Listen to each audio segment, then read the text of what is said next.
नमस्कार, मैं सुबनाज और मेरे साथ रब्जी लाइव देख रहे हैं आप। फिर से एक सच्ची घटना के साथ आपके बीच। दुनिया में पहली बार जब जापानी शहरों पर अमेरिका ने परमाणु बम गिराए थे तो चंद मिनटों में हजारों लोग मारे गए थे। एटम बम के विस्फोट से वहां मशरूम की शेप में एक बड़ा आग का गोला उठा और आसपास का तापमान 3000 से 4000 डिग्री सेल्सियस पहुंच गया। विस्फोट से वहां इतनी तेज हवा चली कि 10 सेकंड में ही ये ब्लास्ट पूरे हिरोशिमा में फैल गया। लोग धू कर जल रहे थे।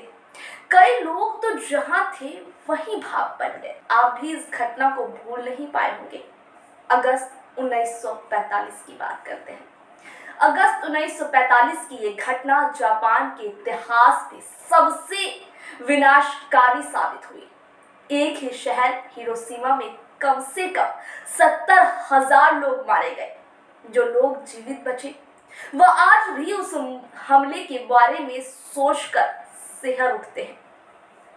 सदाई कसोका नाम की एक लड़की जो उस समय 12 साल की थी, अब वह 90 की हो चुकी है। लेकिन जब भी परमाणु बम के हमले के बारे में सोचती है तो वह भयावह हालात बयां करने लगती है। वो घटना, वो वक्त ही ऐसा था। सदाई कसोका ने कहा कि परमाणु बम की विस्फोट एक चमकीले नारंगी प्रकाश की तरह लग रही थी। वह ऐसा था जैसे साल का पहला सूर्योदय हो रहा हो। सदाई ने बताया कि वह द्वितीय विश्व युद्ध का अंतिम दौर था। 6 अगस्त 1945 को संयुक्त राज्य अमेरिका द्वारा सुबह 8:15 बजे हिरोशिमा पर दुनिया का पहला परमाणु बम गिरा दिया गया। उस परमाणु बम को लिटिल बॉय नाम दिया गया था। विमान से गिराए जाने पर वह 43 सेकंड हवा में रहने के बाद सतह से ही ऊपर फट गया। सदाई कहती है कि मैं अपनी दादी के साथ घर में अकेली थी जब धमाका हुआ तो उसे विस्फोट ने घरों की मोटी मोटी दीवारों को भी गिरा दिया। मतलब ऐसा विस्फोट, ऐसा धमाका हुआ जिसने घरों की मोटी मोटी दीवारों को गिरा दिया और शीशे चटक कर बिखर गए। जान बचाने के लिए हम दोनों एक जगह पर जाकर छिपे।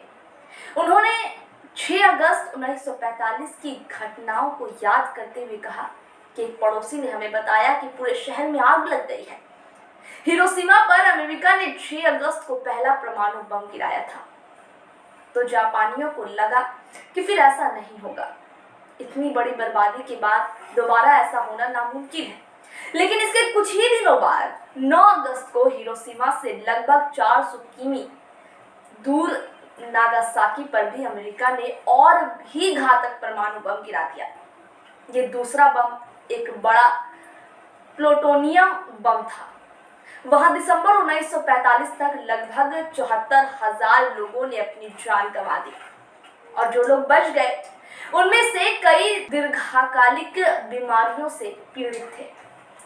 इन हमलों के बाद दुनिया भर में ये मांग उठी कि परमाणु हथियारों को फिर नहीं इस्तेमाल किया जाए। नोबेल शांति पुरस्कार विजेताओं के अंतर्राष्ट्रीय अभियान ICAN की ओर से इस बात पर जोर दिया जाता है कि परमाणु हथियारों को खत्म कर दिया जाना चाहिए। हिरोशिमा और नागासाकी पर गिराए गए परमाणु बम इंसानी बसावट पर पहले और आखिरी परमाणु हमले हैं और ये जो मांग उठ रही है ये सही भी है। इतनी ज्यादा तबाही, इतनी ज्यादा बर्बादी, कितनी जिंदगियां बर्बाद हो गई। तब से आज तक ऐसा नहीं हुआ। लेकिन पिछले साल यूक्रेन का जंग तो आपको याद ही होगा। तब से आज तक ऐसा नहीं हुआ। लेकिन पिछले साल हुए यूक्रेन का जंग तो आपको याद ही होगा।